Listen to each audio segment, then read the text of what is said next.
Now, he committed suicide. I know that because I made him do it. Why would you do that? Served my purpose. You're here, aren't you? Why would you want me here instead of him? Didn't like him. And you like me? Well, no, but I chose you because I need you. Do something for me, CC. So you're gonna write my story. Why would I do that? Because I want you to. See? Well, not sure you do, but you will. Soon. How can you be so sure? You God? Don't play with me, James. You continue to ask stupid questions and I'll end this session. Well, that would be unfortunate for you because I'd have to make my determination based upon limited information. And you think that scares me? Oh, it should. I mean, it would me, being so near to death. Death doesn't scare me, James. And why's that? Because I can't die. See, James, I'm a demon.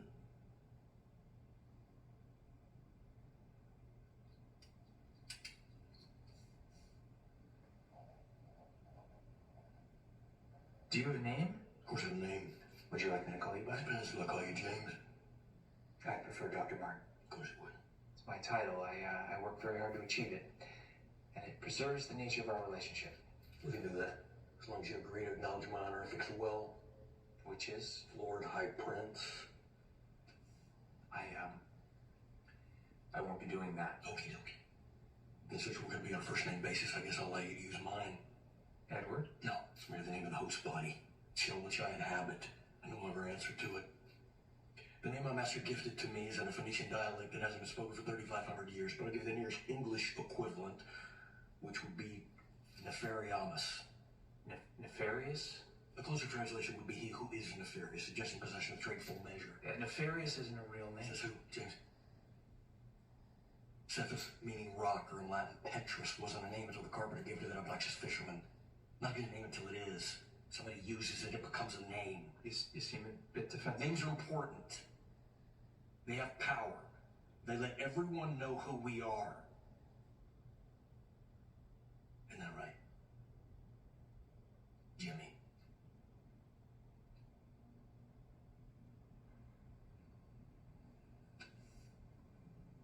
Sorry if I offended you. That wasn't my intention. Of course it was. There's a little malice between friends.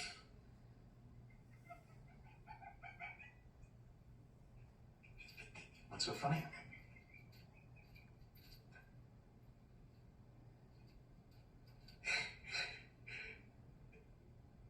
I have a secret. Something you'd like to share? I don't think you're gonna like it. Well, how will I know unless you tell me?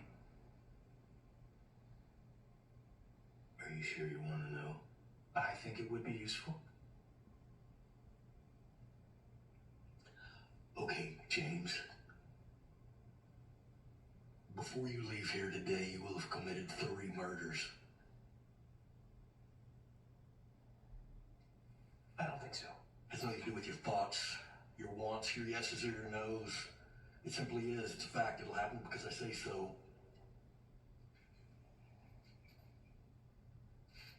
Aren't you this curious, James, until you've been murdered? No, because I have no intention of killing anyone. I would, however, rather than discussing hypothetical murders that will never happen, like to discuss the actual murders that did occur. Murders that you were involved in. You mean the ones I committed? You were convicted of 6 murders. Were there more? Of course there were. How many more? Innumerable. I've been at this a long time, James. My work predates your concept of history. Well, let's limit our discussion to Edward Wayne Brady. Fine, 11. 6 I was convicted of, 1 suspected of, and another 4 that they have the capacity to possibly figure out.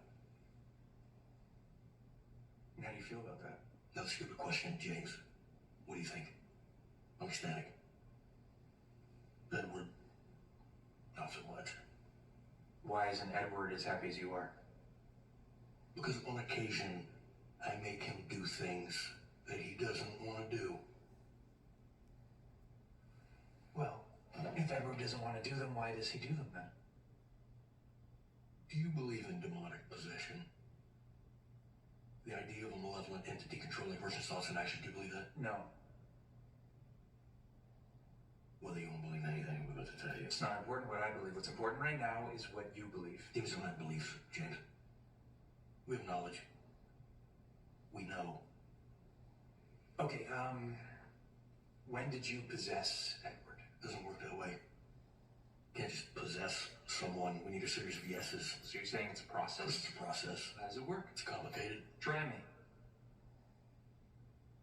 I'm smarter than you think. Man, smarter than I think.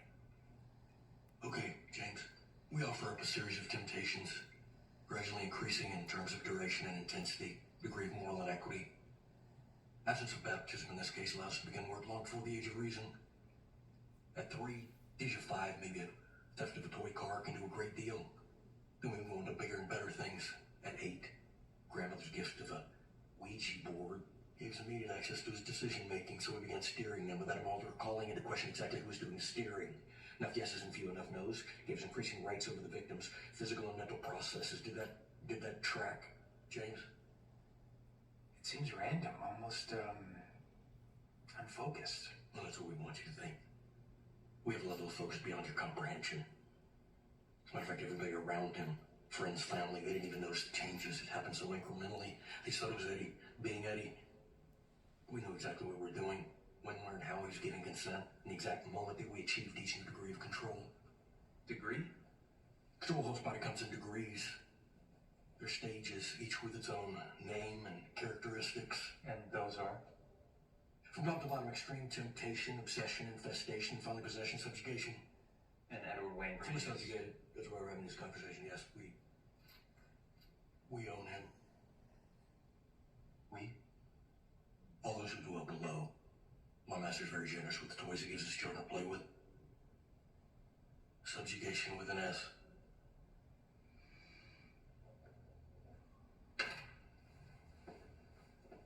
Did you know that Dr. Fisher came to the conclusion that you were non-compos mentis? Yes, yes. Yes, so then why did you theoretically drive him to kill himself? Wouldn't he have helped accomplish what you're seemingly trying to do here? Which is what, James? To save yourself from execution by convincing us that you're insane. You silly boy, James. I think you misunderstand. See, I want to be executed.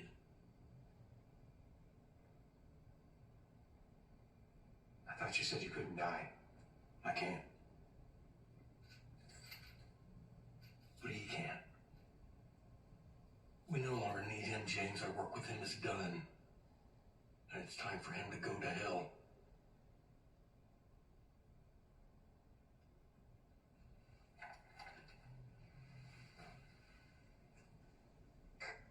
This is Dr. James Martin in the Rotunda. Is there a chaplain on standby?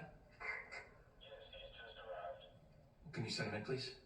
Thank you. Copy that. What are you doing, James? You know, theology isn't my area of expertise, so, I thought I'd get a professional opinion. You're making a mistake. Are you threatening? Yes. What are you gonna do? Well, if I'm just a man like you think I am, not much. But if I am who I say I am... Well, that would probably be very intimidating if I